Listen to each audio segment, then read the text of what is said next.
कितनी एकादशी है? जम के बोलो। 26। जो भगवान विष्णु के पास जाकर निवेदन करी थी वो निर्जला थी, निर्जला। इसलिए सारी एकादशियों में निर्जला एकादशी की महत्वता शास्त्र प्रमाण करता है। पर हिंदू धर्म के 3 व्रत ऐसे बता दिए जिन व्रतों का पुण्य समाप्त नहीं होगा।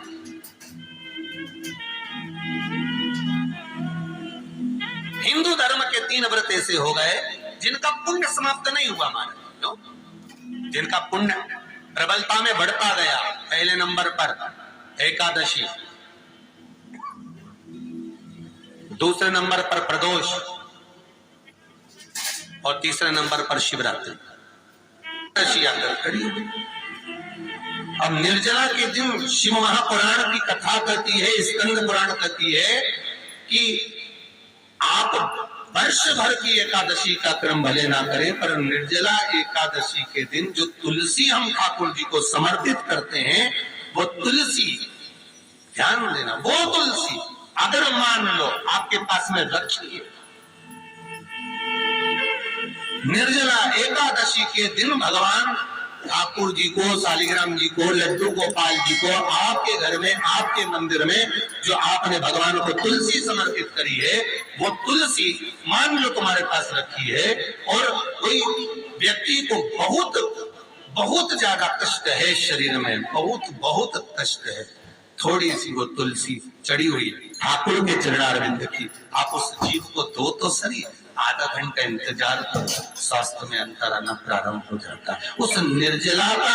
क्योंकि निर्जला ऐसी एकादशी है जिसने जगत में जाकर देवताओं के पास जाकर निवेदन करा है जग कल्याण।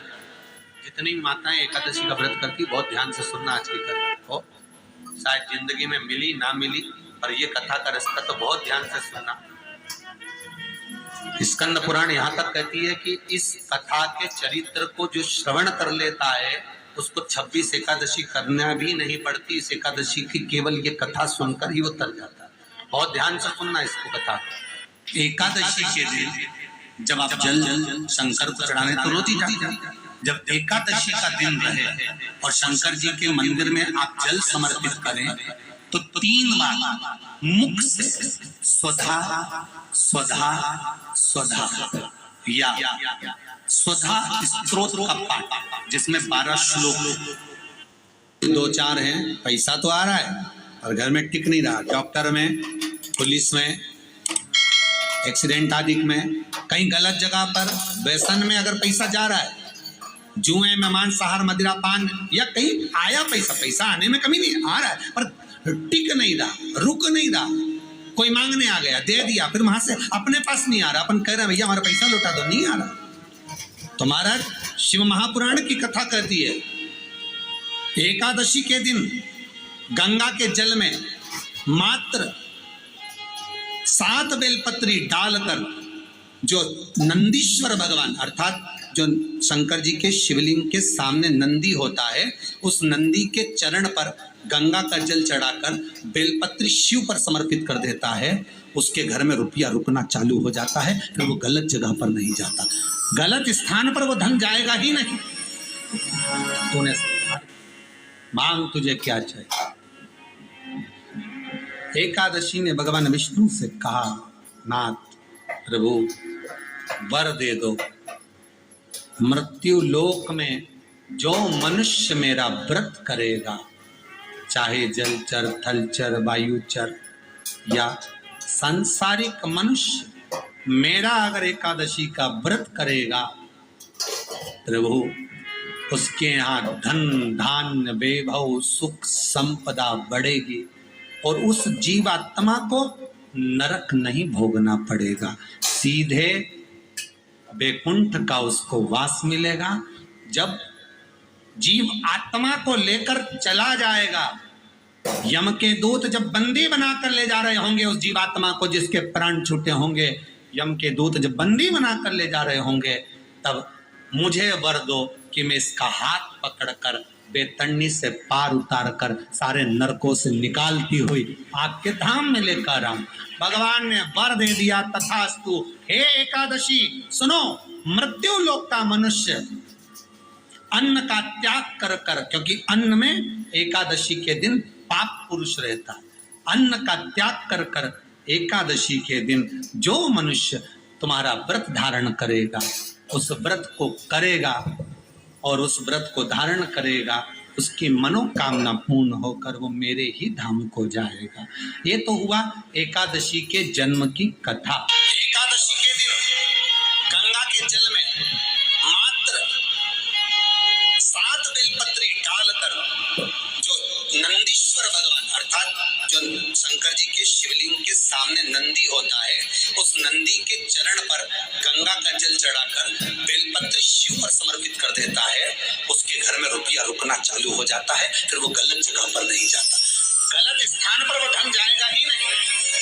बेटा अगर व्यसन में पड़ा हुआ है, मदिरा पान में पड़ा हुआ है, मांसाहार में, जुए आदि में जा रहा है, तुम्हें लग रहा है कि मेरा बेटा गलत मार्ग पर जा रहा है, ये मित्र दोस्ती गलत हो रही है, वो सही जगह पर आ जाए। करना है एकादशी।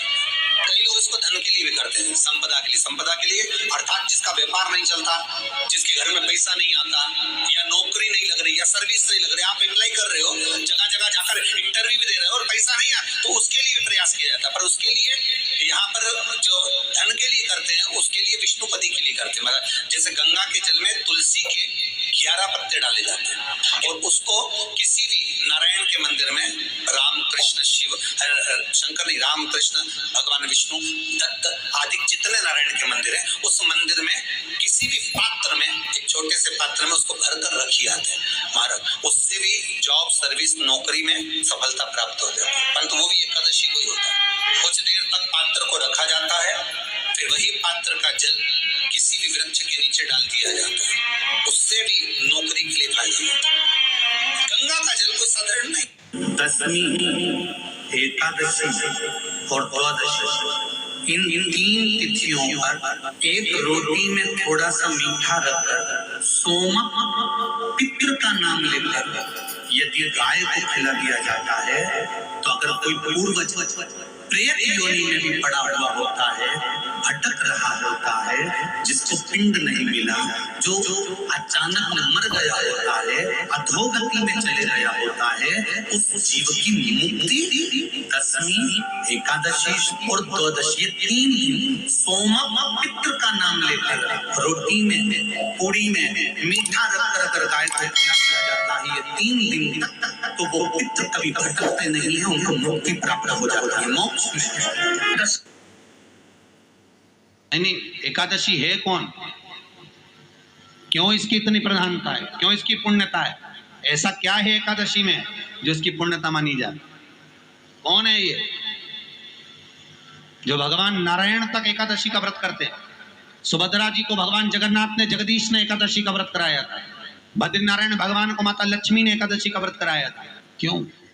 चंद्रायण एकादशी व्रत की माता। एकादशी है कौन? तो कहा जिसको व्रत करने पर भगवान नारायण भी जिसका व्रत करते हो, भगवान माता लक्ष्मी जिसका व्रत करती हो, वो एकादशी है कौन? तो शास्त्र वर्णन करता है महाराज, स्कंद पुराण का सुंदर चातुर्मास्य खंड के अंतर्गत वर्णन आया है महाराज। एक बार भगवान विष्णु आनंद में विराजमान थे, पद्मावती और माता लक्ष्मी दोनों उनके पास में विराजी हुई थी। भगवान लक्ष्मी और पद्मावती दोनों बैठी, एक सिर के पास, एक चरण के पास।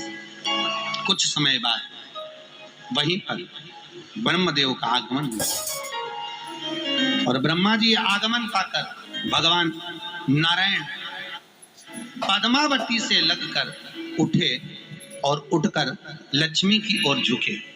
झुकने पर इन तीनों के समागम से भगवान नारायण के हृदय चित्त से एक कन्या प्रकट हो गई। उस कन्या का नाम एका था। क्या नाम था? एका।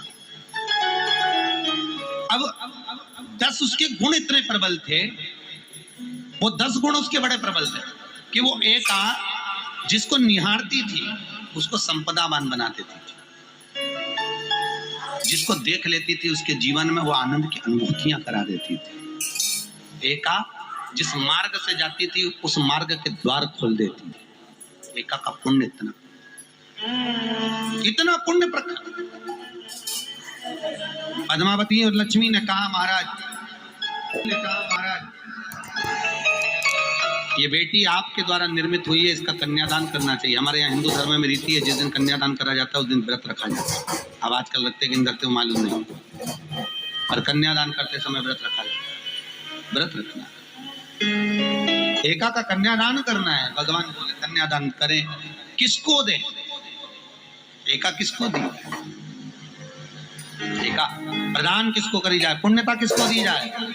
भगवान नारायण ने उसी समय लक्ष्मी और पद्मा से पूछा, तुम एकादशी के दिन जब आप जल शंकर को चढ़ाने तो रोज ही जाते, जब एकादशी का दिन रहे और शंकर जी के मंदिर में आप जल समर्पित करें तो